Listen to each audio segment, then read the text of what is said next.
Hello friends, good morning. आइए आज हम लोग चर्चा करते हैं भारत और ऑस्ट्रेलिया के बीच संबंधों। और इसका कारण ये है कि अभी हमारे भारतीय प्रधानमंत्री ऑस्ट्रेलिया की यात्रा पर गए थे। 3 देशों की यात्रा जो उन्होंने की, इंडोनेशिया, ऑस्ट्रेलिया और न्यूजीलैंड, उनमें से एक पड़ाव ऑस्ट्रेलिया भी था। तो ऑस्ट्रेलिया के बारे में चर्चा कर लेते हैं हम लोग। इसको सबसे पहले हम फॉर्मेट करते हैं कि भारत और ऑस्ट्रेलिया के संबंधों को किस तरीके से देखा जाना चाहिए। तो सबसे पहला हम प्रारूप तैयार करते हैं, एक भारत ऑस्ट्रेलिया संबंध।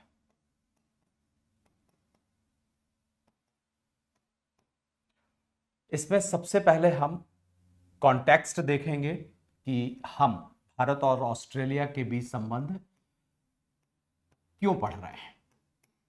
तो कॉन्टेक्स्ट आपको पता है कि हाल ही में भारतीय प्रधानमंत्री श्री नरेंद्र दामोदर दास मोदी ने 8 जुलाई 2026 को ऑस्ट्रेलिया की यात्रा की। भारत ऑस्ट्रेलिया संबंधों के इतिहास में यह यात्रा एक मील का पत्थर साबित हो रही है। इस यात्रा के दौरान दोनों देशों ने स्पष्ट तौर पर संकेत दिए कि उनका संबंध अब केवल द्विपक्षीय हितों तक सीमित नहीं है, बल्कि अनेक वैश्विक क्षेत्र भी हमारे संबंधों में शामिल हो गए हैं, जैसे इंडो पैसिफिक, वैश्विक आपूर्ति श्रृंखलाओं को मजबूत करना, नियम आधारित अंतरराष्ट्रीय व्यवस्था को सुदृढ़ करना। एक तरीके से दोनों देश अब व्यापक वैश्विक साझेदारी की तरफ आगे बढ़ रहे हैं। प्रधानमंत्री श्री मोदी की ऑस्ट्रेलिया यात्रा में 18 बड़े फैसले लिए गए, जिनमें साइबर से लेकर के और रणनीतिक साझेदारी तक विस्तार फैला हुआ है। दोनों देशों के बीच ये जो यात्रा हुई है, इस यात्रा का उद्देश्य भारत और ऑस्ट्रेलिया के बीच वार्षिक शिखर सम्मेलन का आयोजन करना था, जो अभी तीसरा वार्षिक शिखर सम्मेलन जो प्रतिवर्ष किया जाता है, उसका आयोजन किया गया। मोदी जी ने ऑस्ट्रेलिया प्रधानमंत्री अल्बनीज के साथ में, एंथनी अल्बनीज के साथ में इस तीसरे भारत ऑस्ट्रेलिया वार्षिक शिखर सम्मेलन में भागीदारी की।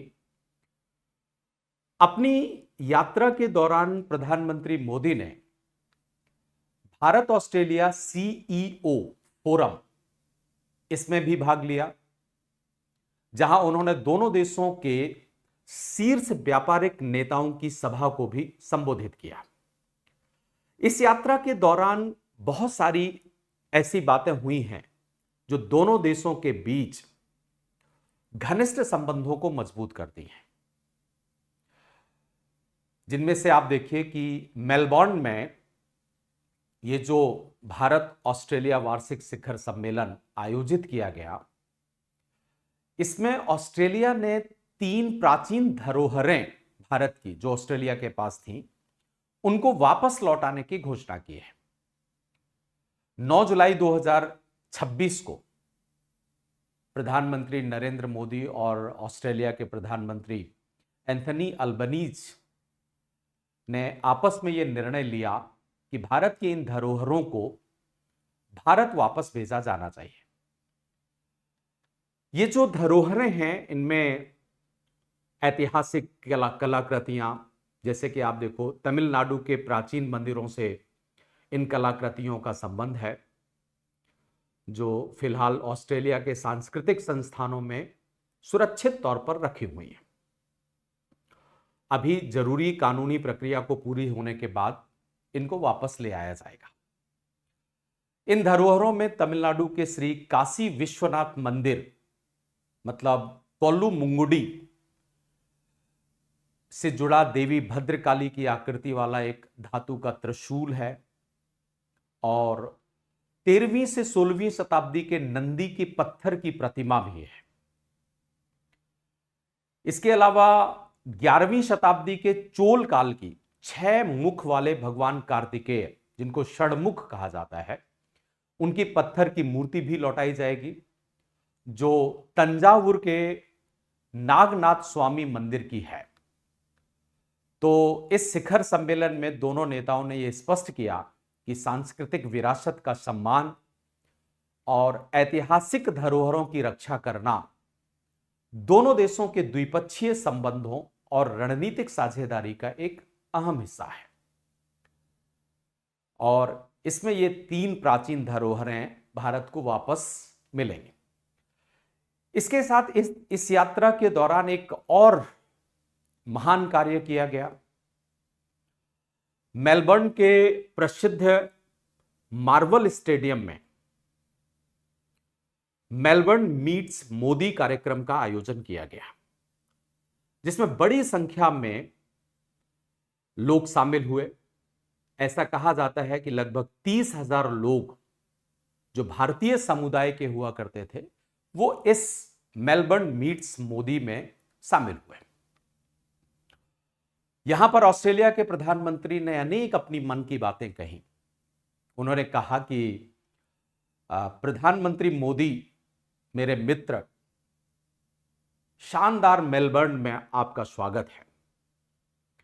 ऑस्ट्रेलिया के सच्चे मित्र और मेरे बेहद प्रिय मित्र के रूप में आपकी मेजबानी करना मेरे लिए बहुत सम्मान का विषय है। उन्होंने ऐसे ऐसे बहुत सारे वक्तव्य किए। उन्होंने कहा कि स्टेडियम में मौजूद लोगों की ऊर्जा और ऑस्ट्रेलियाई साझेदारी की भावना को दर्शाती है। यह उत्साह और सकारात्मकता दोनों देशों और उनके लोगों के बीच मजबूत होते संबंधों को आगे बढ़ाने के लिए एक शक्ति प्रदान करती है।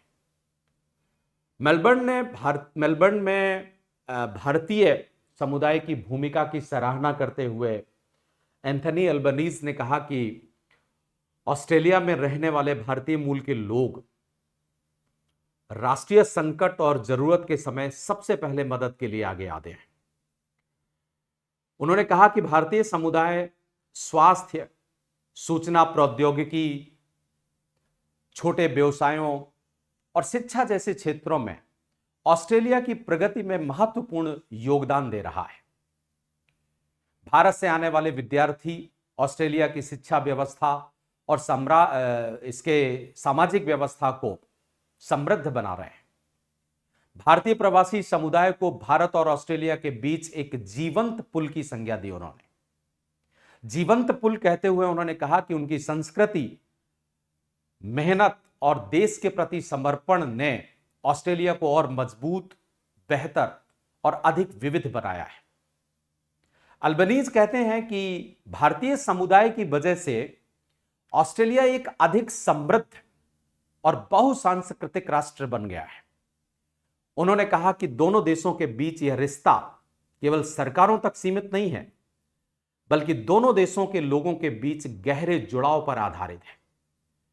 तो ये जो मेलबर्न मीट्स हुई, ये बहुत महान मीट्स थी। हाउडी मोदी की मीट से चर्चा की जाती है। हालांकि हमारे देश में राजनीतिक पटाक्षेप अंतरराष्ट्रीय समुदाय और अंतरराष्ट्रीय संबंधों को भी नहीं छोड़ता। प्रधानमंत्री मोदी के मेलबर्न में हुए मेलबर्न मीट्स मोदी कार्यक्रम पर आयोजकों ने कहा कि इस कार्यक्रम में आने के लिए मतलब भारत के द्वारा एक आरोप लगाया गया है कि इस कार्यक्रम में आने के लिए पैसे दिए गए हैं। मतलब कांग्रेस के एक नेता हैं पवन खेड़ा जी, उन्होंने सोशल मीडिया पर एक वीडियो पोस्ट करते हुए आरोप लगाया था कि 9 जुलाई को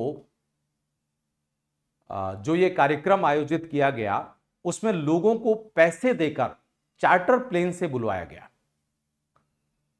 मीडिया रिपोर्ट्स के मुताबिक कार्यक्रम के आयोजकों ने इस तरीके की गतिविधियों को अंजाम दिया। हालांकि जो वहां पर जो कार्यक्रम आयोजित कर रहे थे उन्होंने बाद में ऑब्जेक्शन भी किया है इस स्टेटमेंट को। पवन खेड़ा और राहुल गांधी जी के या मल्लिकार्जुन खड़गे इनके द्वारा की गई टिप्पणियों का खंडन भी किया और उनके प्रति मतलब मल्लिकार्जुन खड़गे को तो एक लेटर लिख करके माफी और बयान वापस लेने की मांग भी की है ऑस्ट्रेलिया में मेलबर्न मीट्स मोदी आयोजकों ने। और उन्होंने कहा है कि ऐसा बयान भारतीय ऑस्ट्रेलियाई समुदाय का अपमान है। इसका खर्च ना तो किसी राजनीतिक दल ने दिया है, ना भारत सरकार ने दिया है और ना ही ऑस्ट्रेलियाई सरकार ने दिया है। मेरा मानना है कि जब भी भारतीय प्रधानमंत्री का वैश्विक समुदाय में इस तरीके का कोई स्वागत होता है तो वो किसी व्यक्ति विशेष का नहीं हो रहा होता है, वो एक राष्ट्रीय प्रतिनिधि का हो रहा होता है। तो राजनीतिक दलों के द्वारा, चाहे वो किसी भी दल का प्रधानमंत्री हो, इस तरीके की आलोचनाएं करना अंतरराष्ट्रीय जगत के लिए उचित नहीं होता है। तो ये तो चर्चाएं हुई हमारी मोदी की इस यात्रा के दौरान, जो बातें हुई या जो काम किए गए उनका एक संक्षिप्त विश्लेषण आपको ध्यान रखना है। लेकिन अब हम लोग चर्चा करते हैं कि भारत और ऑस्ट्रेलिया के संबंधों की थोड़ी सी पृष्ठभूमि पर चर्चा कर लेते हैं। एक कूटनीतिक पृष्ठभूमि।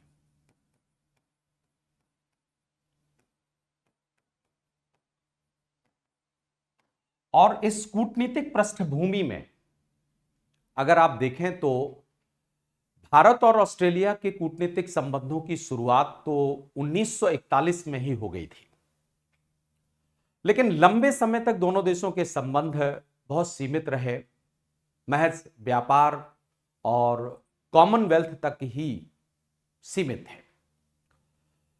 21वीं शताब्दी में विशेषकर इंडो पैसिफिक क्षेत्र में जब चीन का प्रभाव बढ़ने लगा, समुद्री सुरक्षा की चिंता उत्पन्न होने लगी, वैश्विक आपूर्ति श्रृंखलाओं और ऊर्जा सुरक्षा जैसी चुनौतियां व्यापक होने लगी, तब दोनों देशों को एक दूसरे के नजदीक देखा गया और दोनों देशों ने एक स्वाभाविक रणनीतिक साझेदारी बनाकर अपने संबंधों को आगे बढ़ाया। विशेषकर आप ऐसा कह सकते हैं कि वर्ष 2000 के बाद से दोनों देशों के बीच संबंधों में उन्नति देखी गई और आज स्थिति यह है कि भारत और ऑस्ट्रेलिया केवल द्विपक्षीय सहयोग तक सीमित नहीं है, बल्कि एक कंप्रेहेंसिव स्ट्रेटेजिक अलाइनमेंट की तरफ आगे बढ़ चुके हैं। अगर हम इस कूटनीतिक विकास के बारे में देखें, वर्तमान का जो कूटनीतिक विकास है, तो आपको बहुत सारी ऐसी स्थितियां देखने को मिलेंगी जो दोनों देशों के बीच संबंधों को सुदृढ़ता प्रदान करती हैं। जैसा मैंने आपको बताया कि संबंधों की आरंभिकता तो 1941 में ही हो गई, 1941, लेकिन 1941 से और 1990 के दशक तक ये संबंध बहुत सुषुप्त टाइप के रहे। स्वतंत्रता के बाद दोनों देशों के संबंध केवल शिक्षा, व्यापार और राष्ट्रमंडल तक सीमित थे। शीत युद्ध के दौरान भारत की गुट निरपेक्षता की नीति और ऑस्ट्रेलिया की पश्चिमी देशों के साथ निकटता, ये दो बातें ऐसी थीं जिन्होंने संबंधों को प्रगति देने में बाधा उत्पन्न की। हम नॉन अलाइन थे और उनका झुकाव पश्चिम की ओर रहता था, तो संबंध बहुत आगे नहीं बढ़ पाए। लेकिन वर्ष 2000 अर्थात 21वीं शताब्दी शुरू होते ही संबंधों में पुनः निकटता आई। अब 2000 के बाद से अगर अब तक के हम स्थिति को देख लें, 2000 से लेकर के और 2026 तक, तो इसको दो भागों में बांट सकते हैं, 2000 से और 2014 तक। यहां आप देखो कि इकोनॉमिक रिफॉर्म्स का प्रभाव आने लगा था भारत में, और आर्थिक सुधारों के प्रभाव के बाद दोनों देशों के बीच व्यापार और निवेश में वृद्धि होना शुरू हुई। वर्ष 2009 में joint declaration on security cooperation पर हस्ताक्षर किए गए भारत और ऑस्ट्रेलिया के बीच में। इसके बाद वर्ष 2014 में दोनों देशों ने असैन्य परमाणु सहयोग समझौता, सिविल न्यूक्लियर एग्रीमेंट, जिसको अभी इस समय प्रशासनिक आरंभ किया गया है या एडमिनिस्ट्रेटिव इनिशिएशन शुरू हुआ है अभी वर्ष 2026 में, यह समझौता वर्ष 2014 में किया गया था, जिसने संबंधों को रणनीतिक दशा प्रदान की। इसके बाद वर्ष 2020 से लेकर के और अगर अब तक अर्थात 2026 तक के बारे में बात करें तो वर्ष 2020 में दोनों देशों ने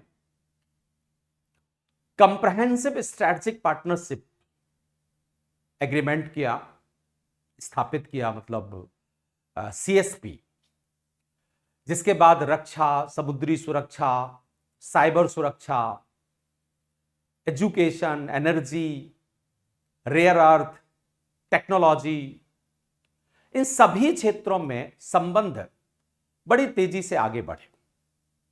और अभी जो जुलाई 2026 को प्रधानमंत्री स्तरीय वार्ता हुई है, तीसरी शिखर वार्ता, जिसने संबंधों को और अधिक संस्थागत बनाने का काम किया है। अब इन स्थितियों में अगर आप देखें तो ये फेज वर्ष 2000 से 2026 का जो फेज है, इसको हम कह सकते हैं कि भारत और ऑस्ट्रेलिया का सामरिक रणनीतिक संरेखण एवं वैश्विक साझेदारी की अवस्था है। सामरिक रणनीतिक संरेखण एवं वैश्विक साझेदारी,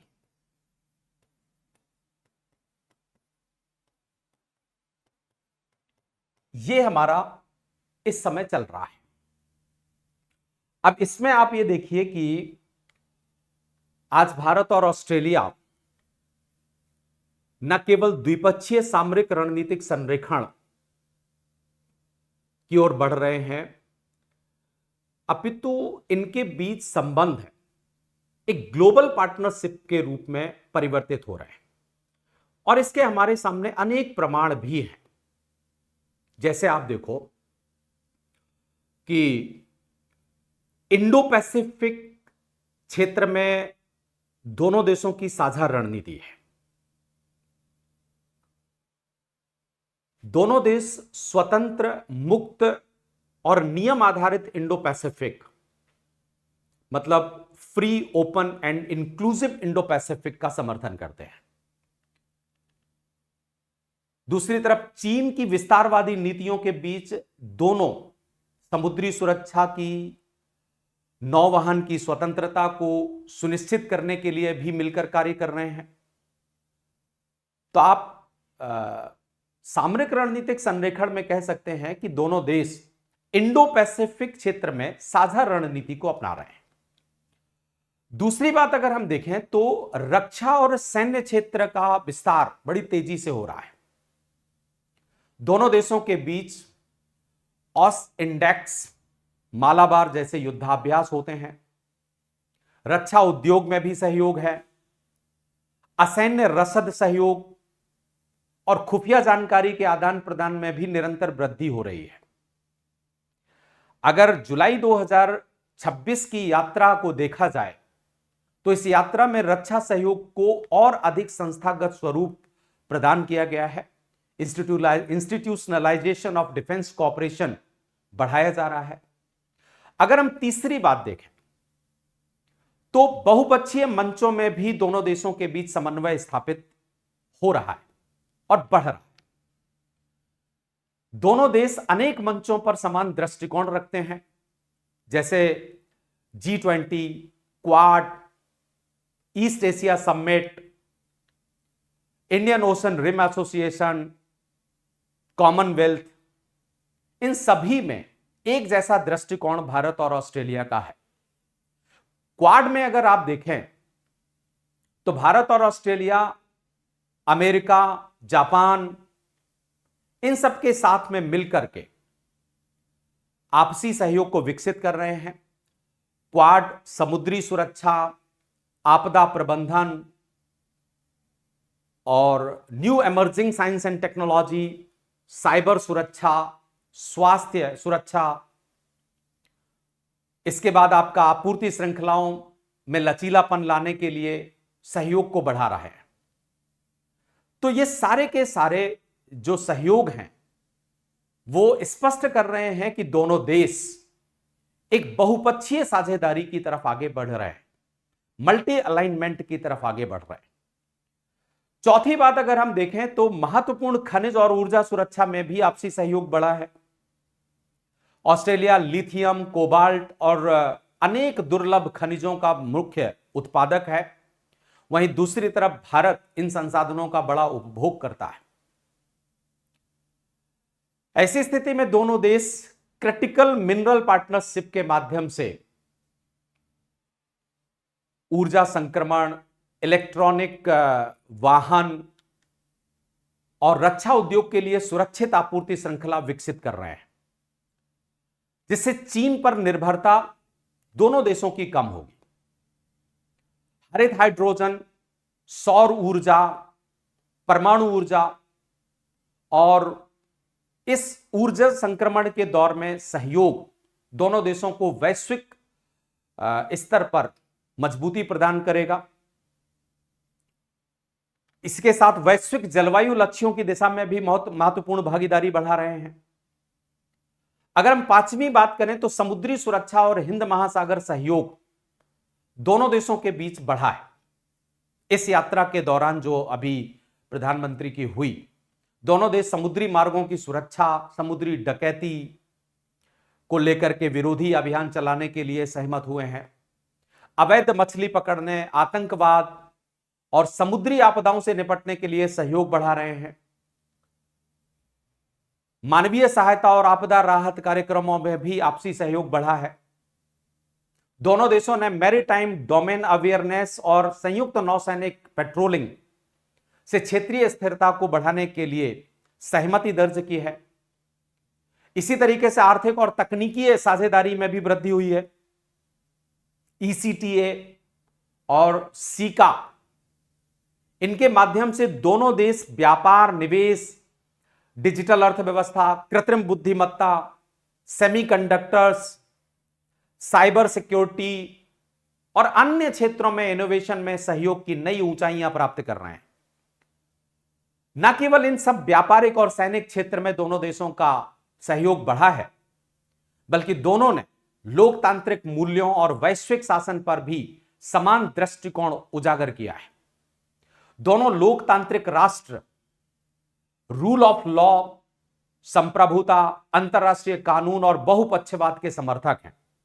G20, Indian Ocean Rim Association, East Asia Summit और कॉमनवेल्थ जैसे मंचों पर दोनों का सहयोग लगातार बढ़ता रहा है। तो ये सारी बातें इस यात्रा के दौरान हुई।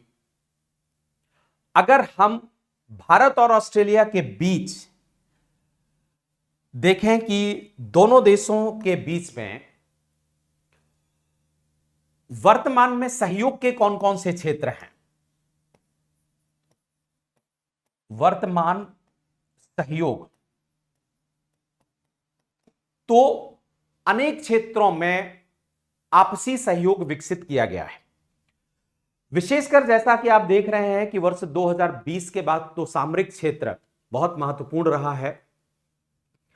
ऐसी स्थिति में सबसे पहले हम वर्तमान सहयोग में सामरिक सहयोग की चर्चा कर लेते हैं। सामरिक सहयोग, आप देखिए कि इस यात्रा के दौरान जो प्रधानमंत्री की अभी यात्रा हुई है उसमें joint declaration on defence and security cooperation की घोषणा की गई है, अर्थात संयुक्त रक्षा और सुरक्षा सहयोग घोषणा की गई है। हालांकि यह समझौता वर्ष 2009 की सुरक्षा घोषणा का एक अपडेट वर्जन है जो भारत और ऑस्ट्रेलिया के रक्षा संबंधों को नई दिशा प्रदान करता है। इसके माध्यम से दोनों देशों ने संयुक्त सैन्य अभ्यास, रक्षा उद्योग में सहयोग, साइबर सुरक्षा, आतंकवाद रोधी अभियान, खुफिया जानकारी के आदान प्रदान और मानवीय सहायता में सहयोग बढ़ाने पर सहमति व्यक्त की है। ये जो JDDSC समझौता हुआ है, ये रक्षा बलों के बीच इंटरऑपरेबिलिटी बढ़ाने पर जोर देता है। इस समझौते के तहत समुद्री सुरक्षा और इंडो पैसिफिक में सहयोग को बढ़ावा दिया जाएगा। साथ ही नौसैनिक सहयोग और संयुक्त सैन्य अभ्यासों को और व्यापक बनाने पर सहमति प्रकट की गई है। दोनों देशों ने इस समझौते के तहत स्वतंत्र, मुक्त और समावेशी इंडो पैसिफिक के प्रति साझा प्रतिबद्धता व्यक्त की है। यह समझौता विशेष रूप से चीन की बढ़ती समुद्री आक्रामकता के बीच इंडो पैसिफिक क्षेत्र में संतुलन स्थापित करने और दोनों देशों की सामरिक साझेदारी को मजबूत करने का आधार बन सकता है। तो यह एक महत्वपूर्ण समझौता है जिसको joint declaration on defence and security cooperation कहा गया है। दूसरी बात, maritime security collaboration road map तैयार किया गया है जिसको MSCR कहा जाता है। इस रोड मैप का उद्देश्य हिंद महासागर और प्रशांत महासागर में समुद्री सुरक्षा को सुदृढ़ करना है। इस रोड मैप के अंतर्गत समुद्री क्षेत्र की निगरानी, नौसैनिक सूचना साझाकरण, समुद्री डकैती और अवैध गतिविधियों पर नियंत्रण तथा सुरक्षित समुद्री व्यापार मार्गों की रक्षा के लिए सहयोग को बढ़ाया जाएगा। यह समझौता भारत की सागर नीति और ऑस्ट्रेलिया की इंडो पैसिफिक नीति को व्यवहारिक आधार प्रदान करता है। सामरिक दृष्टिकोण से अगर हम तीसरा सहयोग देखें तो दोनों देशों ने तटरक्षक बलों के बीच समझौता किया है। भारतीय तटरक्षक बल और ऑस्ट्रेलिया के समुद्री सीमा कमान, जिसको MBC कहा जाता है, इनके बीच एक समझौता ज्ञापन पर हस्ताक्षर किए गए हैं जिसके तहत भारतीय तटरक्षक बल और ऑस्ट्रेलिया का MBC के बीच समुद्री कानून प्रवर्तन, रीजनल अवेयरनेस और समुद्री सीमा सुरक्षा के क्षेत्र में सहयोग स्थापित किया जाएगा। अगर हम सामरिक दृष्टिकोण से चौथी बात देखें तो ऑस्ट्रेलिया ने वर्ष 2028-29 के लिए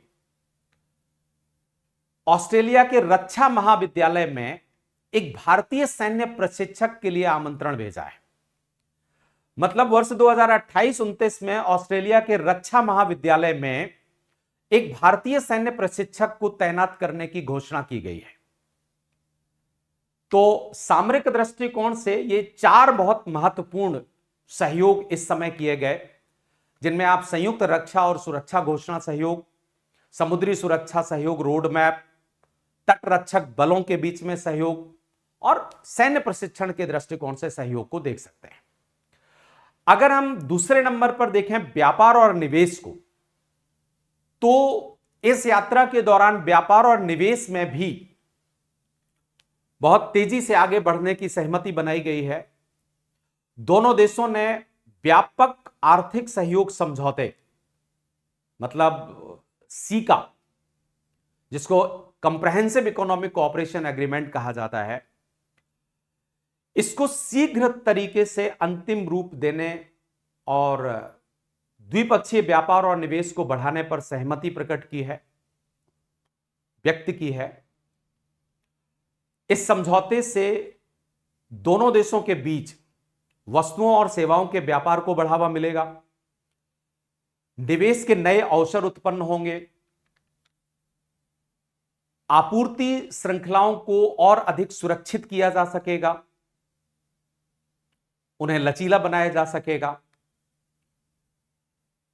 इस समझौते से दोनों देशों के आर्थिक संबंध और अधिक व्यापक और दीर्घकालिक बनेंगे।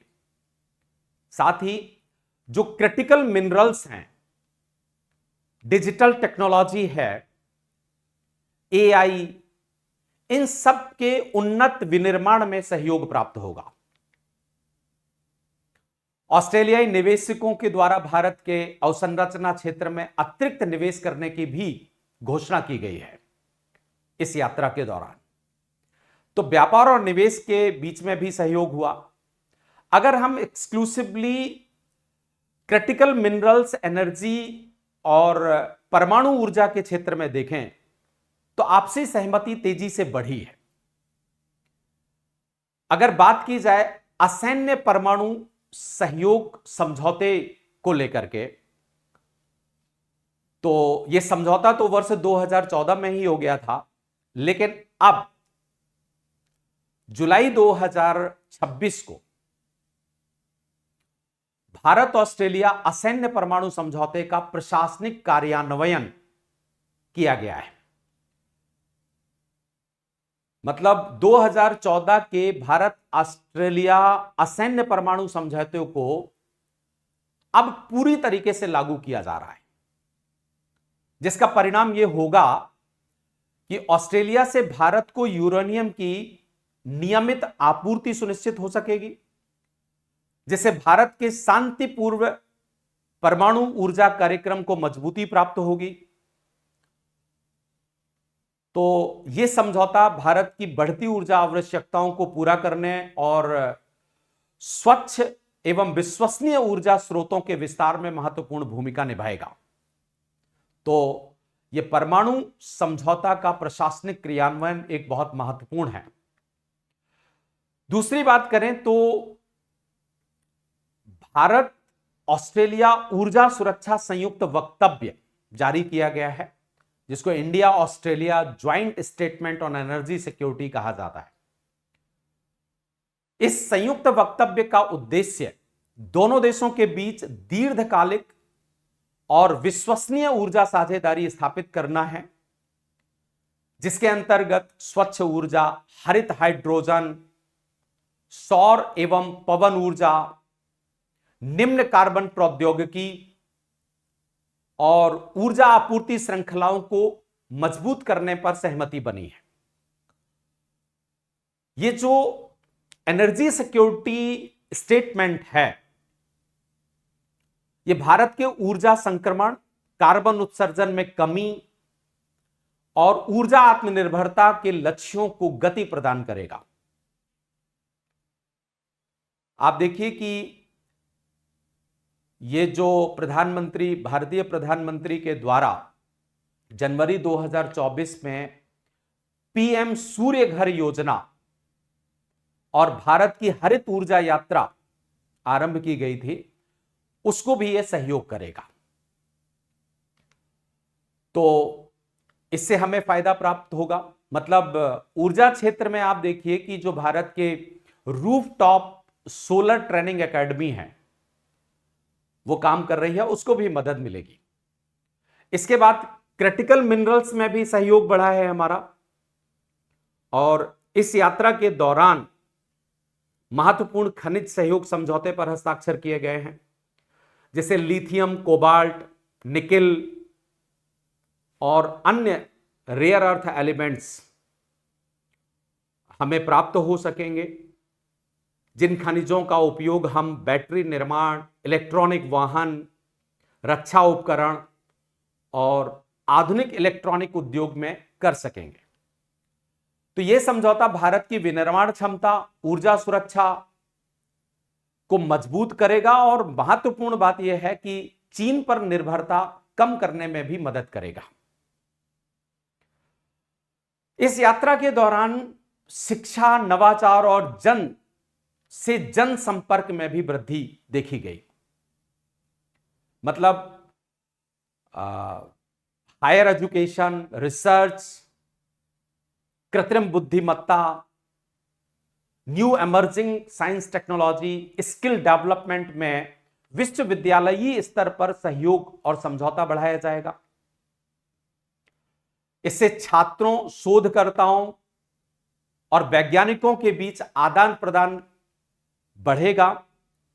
साथ ही नवाचार और ज्ञान आधारित अर्थव्यवस्था को प्रोत्साहन मिलेगा, जिसको नॉलेज इकोनॉमी कहा जाता है।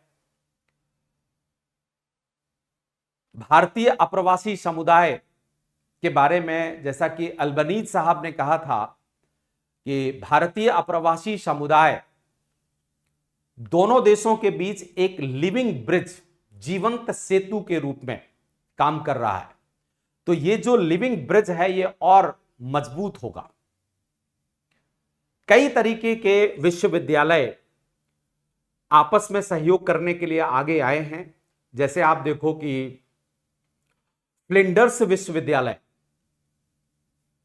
इसको भारत के बेंगलुरु में अपना परिसर स्थापित करने के लिए आशय पत्र पर हस्ताक्षर किए गए हैं।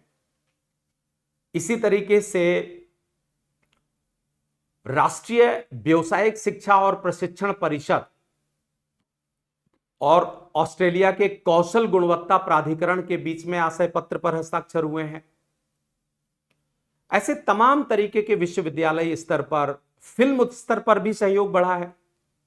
सत्यजीत रे film and television institute Kolkata और ऑस्ट्रेलिया का ग्रिफिथ फिल्म स्कूल जो कि साउथ ब्रिस्बेन में है, इनके बीच में समझौता ज्ञापन पर हस्ताक्षर किया गया है।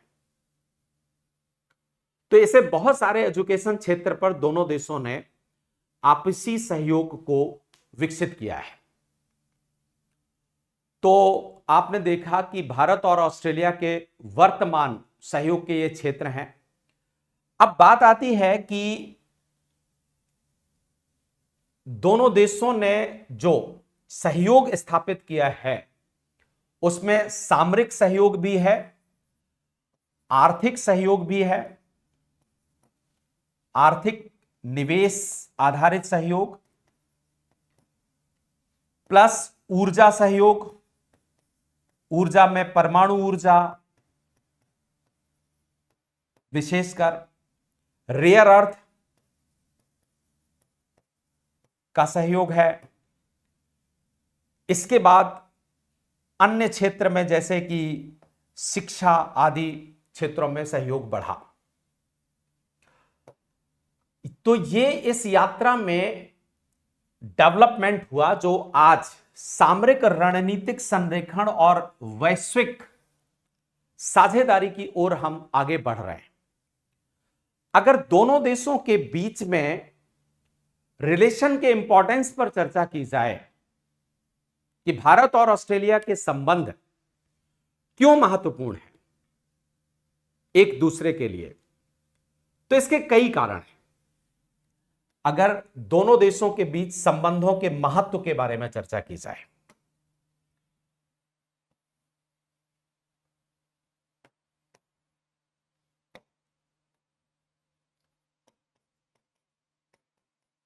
संबंधों का महत्व है तो कई बातें निकल करके सामने आती हैं। जैसे भारत की एक्ट ईस्ट पॉलिसी और ऑस्ट्रेलिया की इंडो पैसिफिक ओशन इनिशिएटिव्स, इन दोनों को एक दूसरे के सहयोग से मजबूत किया जा सकता है। ऑस्ट्रेलिया की इंडो पैसिफिक स्ट्रैटेजी में भारत की केंद्रीय भूमिका है। साथ ही चीन एक सामान्य शत्रु, मतलब चीन के बढ़ते प्रभाव के बीच में अगर चीन के प्रभाव को संतुलित करना है तो दोनों देश आपसी सहयोग विकसित कर सकते हैं। वैश्विक ऊर्जा और खाद्य सुरक्षा में आपसी सहयोग विकसित कर सकते हैं और आगे भविष्य में हिंद महासागर से प्रशांत महासागर तक रणनीतिक संपर्क का विस्तार हो सकता है। तो ये भविष्य में और मजबूत होने की संभावनाएं दोनों देशों के बीच में हैं। हालांकि कुछ चुनौतियां जरूर हैं, ऐसा नहीं है। कोई भी देशों के बीच में अगर आप देखें तो चुनौतियों से अलग नहीं होता, कोई ना कोई चुनौतियां हर संबंध में विद्यमान होती हैं। तो भारत और ऑस्ट्रेलिया के बीच भी बहुत सारी चुनौतियां हैं। जैसे आप देखो कि रणनीतिक और भू राजनीतिक मतभेद कई बार दिखाई देते हैं और ये आरंभ से रहे हैं। जैसे भारत हमेशा रणनीतिक स्वायत्तता की नीति का पालन करता है और औपचारिक सैन्य गठबंधनों से अपनी दूरी बनाए रखना चाहता है। जबकि अगर ऑस्ट्रेलिया को देखें आप, तो ऑस्ट्रेलिया की सुरक्षा संरचना मुख्य तौर पर अमेरिकी गठबंधन प्रणाली और ऑकस से जुड़ी हुई है। दूसरी बात, दोनों देशों की सुरक्षा प्राथमिकताओं में भी अंतर है। भारत को वास्तविक नियंत्रण रेखा पर महाद्वीपीय सुरक्षा चुनौतियों का सामना करना पड़ता है, साथ ही हिंद महासागर क्षेत्र में भी समुद्री चुनौतियों का सामना करना पड़ता है। मतलब भारत स्थलीय और समुद्री दोनों तरीके की चुनौतियों से जूझ रहा है, जबकि ऑस्ट्रेलिया का मुख्य ध्यान पश्चिमी प्रशांत क्षेत्र में समुद्री खतरों तक ही सीमित है।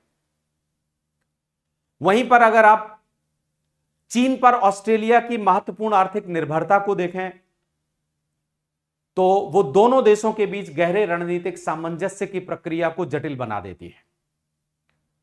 आर्थिक दृष्टिकोण से भी चुनौतियां हैं। ईसीटीए के बावजूद भारत और ऑस्ट्रेलिया का व्यापार बहुत अधिक नहीं बढ़ पाया। सीका को जो कंप्रहेंसिव इकोनॉमिक पार्टनरशिप है, सीपा, इसको लागू करने में भी वक्त लग गया काफी। आपूर्ति श्रृंखलाओं में भी समस्या रहती है। महत्वपूर्ण खनिजों की आपूर्ति को लेकर के चुनौतियां उत्पन्न होती हैं। साथ ही जो बड़ी चुनौती है वो सामाजिक, राजनीतिक और प्रवासियों को लेकर के है। ऑस्ट्रेलिया में कई बार मंदिरों में तोड़फोड़ की घटनाएं आप देखते होंगे। वहां पर कई खालिस्तानी अलगाववादी भी सक्रिय हैं, जिससे दोनों देशों के बीच कई बार राजनयिक तनाव भी उत्पन्न हो जाता है। भारत ने इन गतिविधियों को अपनी संप्रभुता और क्षेत्रीय अखंडता के लिए कई बार खतरे के रूप में आगाह किया श्रीलंका को, ऑस्ट्रेलिया को, जबकि ऑस्ट्रेलिया अभिव्यक्ति की स्वतंत्रता से संबंधित इन बातों पर पानी डालता रहता है। तो अच्छा होगा दोनों देशों के बीच अगर हम चर्चा करें कि कुछ और अच्छी स्थितियां हों, तो हमें कुछ उन्नत काम भी करने होंगे, कुछ और अच्छी दिशा की तरफ आगे बढ़ना होगा जो हम अभी चल रहे हैं। तो कुछ पॉइंट्स में हम सुझाव प्रस्तुत कर सकते हैं। दोनों देशों को आर्थिक एकीकरण और अधिक सुदृढ़ करना चाहिए। सीका को बड़ी तेजी से लागू करने की आवश्यकता है। महत्वपूर्ण खनिज आपूर्ति श्रृंखलाओं को सुदृढ़ करना चाहिए और इसके लिए जो क्वाड क्रिटिकल मिनरल इनिशिएटिव है उसका लाभ प्राप्त करते हुए PACTS 2026 को क्रियान्वित करने की आवश्यकता है। रक्षा और समुद्री सहयोग को और अधिक सुदृढ़ करने की आवश्यकता है। विशेषकर जो अभी JDDSC और MSCR एग्रीमेंट हुए हैं हमारे, उनको तेजी से लागू करने की आवश्यकता है। परमाणु और ऊर्जा सुरक्षा सुदृढ़ करने की जरूरत है। जो अभी व्यवहारिक क्रियान्वयन किया गया है इसको हम और तेजी से आगे बढ़ा सकते हैं। प्रवासी समुदाय पर ऑस्ट्रेलिया को हमारी चिंताओं को समझना होगा कि हमारी अलगाववाद से हम जूझ रहे हैं, आतंकवाद से हम जूझ रहे हैं। तो ऑस्ट्रेलिया को यह ध्यान देना होगा कि भारत में जो चरमपंथी गतिविधियां हैं वो ना हो सकें, उसमें उसे हमारी मदद करनी होगी। कुल मिलाकर के आप ये कह सकते हैं कि भारत और ऑस्ट्रेलिया के संबंध अब केवल द्विपक्षीय सहयोग तक सीमित नहीं है। हाल की प्रधानमंत्री स्तरीय यात्रा ने यह स्पष्ट कर दिया है कि दोनों देश अब सुरक्षा, ऊर्जा, व्यापार, प्रौद्योगिकी, आपूर्ति श्रृंखला और वैश्विक शासन जैसे क्षेत्रों में दीर्घकालिक रणनीतिक सहयोग की नई ऊंचाइयां प्राप्त कर रहे हैं। यह साझेदारी इंडो पैसिफिक की स्थिरता के लिए बहुत महत्वपूर्ण है, वैश्विक आर्थिक लचीलापन को विकसित करने के लिए महत्वपूर्ण है, साथ ही नियम आधारित विश्व व्यवस्था को सुदृढ़ करने के लिए यह बहुत कारगर साबित होगी। इस साझेदारी से वैश्विक रणनीतिक साझेदारी की तरफ हम और तेजी से आगे बढ़ सकेंगे। तो यह एक ऑस्ट्रेलिया के बारे में हमने संक्षिप्त चर्चा की। इसमें आप कुछ प्रश्न को लिखने की कोशिश भी करिए और यह फॉर्मेट हमारा ऑस्ट्रेलिया के रिलेशंस को विकसित करने का हुआ। Thank you very much.